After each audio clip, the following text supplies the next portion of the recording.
కేంద్రంలోని బీజేపీ ప్రభుత్వం రాష్ట్రంలోని కూటమి ప్రభుత్వం అనుసరిస్తున్న కార్మిక రైతు వ్యతిరేక విధానాలను నిరసిస్తూ కేంద్ర కార్మిక రైతు సంఘాల జాతీయ సమన్వయ సమితి పిలుపు మేరకు నంద్యాలలో నిర్వహించిన జైల్ భరో కార్యక్రమం విజయవంతమైంది।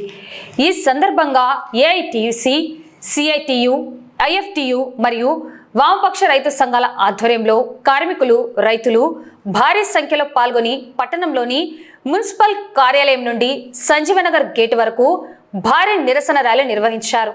అనంతరం సంజీవనగర్ గేట్ వద్ద రాస్తారోకో చేపట్టి కేంద్ర, రాష్ట్ర ప్రభుత్వాలకు వ్యతిరేకంగా పెద్ద ఎత్తున నినాదాలు చేశారు।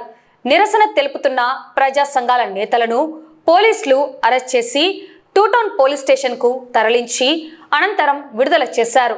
ఈ కార్యక్రమంలో ఏఐటియుసి నంద్యాల జిల్లా కార్యదర్శి సుంకయ్య, సిఐటియు జిల్లా కార్యదర్శి నాగరాజు, రైతు సంఘం రాష్ట్ర కార్యదర్శి ప్రభాకర్ రెడ్డి, ఆంధ్రప్రదేశ్ రైతు సంఘం జిల్లా కార్యదర్శి సోమన్న, జిల్లా అధ్యక్షుడు రాజశేఖర్, కార్యదర్శి రామచంద్రుడు తదితరులు ప్రసంగించారు।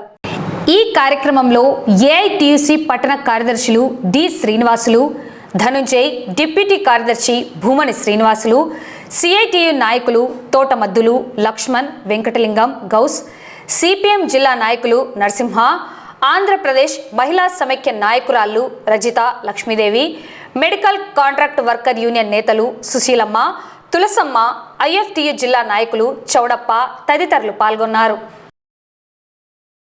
ప్రజలకు వ్యతిరేకంగా చట్టాలు చేస్తూ ఉంది। రైతులకు, వ్యవసాయ కూలీలకు, కార్మికులకు, కౌలు రైతులకు, విద్యార్థులకు, యువకులకు కాదు, భారత సమస్త ప్రజానీకానికి వ్యతిరేకంగా నరేంద్ర మోడీ ప్రభుత్వం అనేక రకాల దుర్మార్గమైన చట్టాలు తీసుకొస్తుంది।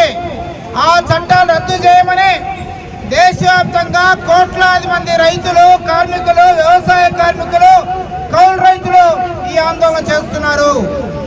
ఇది మన అందరి కోసం జరుగుతున్న ఆందోళన।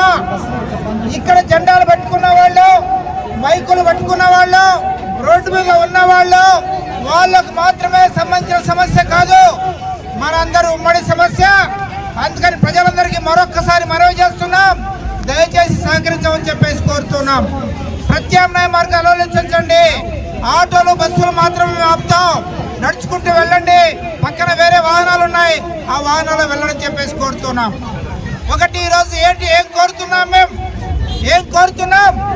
భారత రైతాంగం పండించిన పట్ల గిట్టుబాటు ధర లేక అప్పుల పాలై ఆత్మహత్య చేసుకుంటున్నారు। అలాంటి రైతులకు రుణమాఫీ చేయమని అడుగుతున్నాం, రుణమాఫీ చేయమని అడుగుతున్నాం।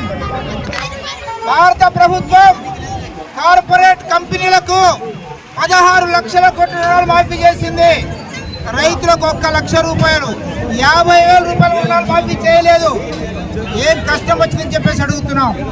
అంటే ఈ ప్రభుత్వం ఇది రైతుల ప్రభుత్వం కాదు, ఇది కార్పొరేట్ కంపెనీల ప్రభుత్వం ఇది।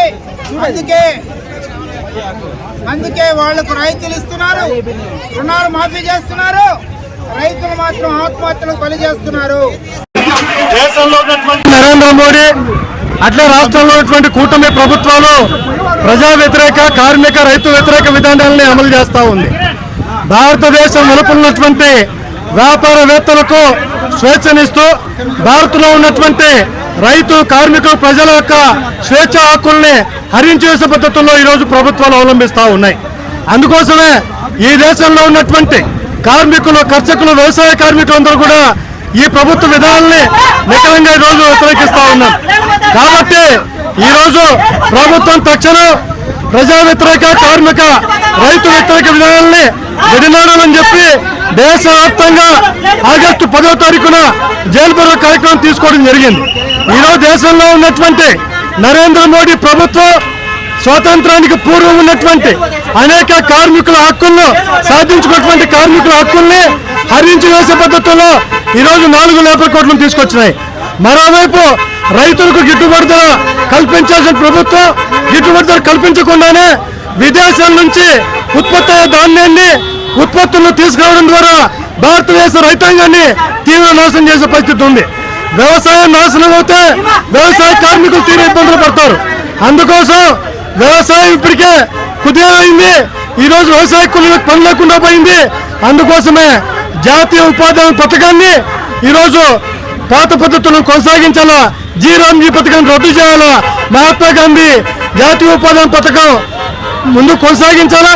ప్రతిరోజు ఉపాధి హామీ కూలీలకు 600 రూపాయలు వేతనాలు ఇవ్వాలని చెప్పి మేము ప్రభుత్వం డిమాండ్ చేస్తాం.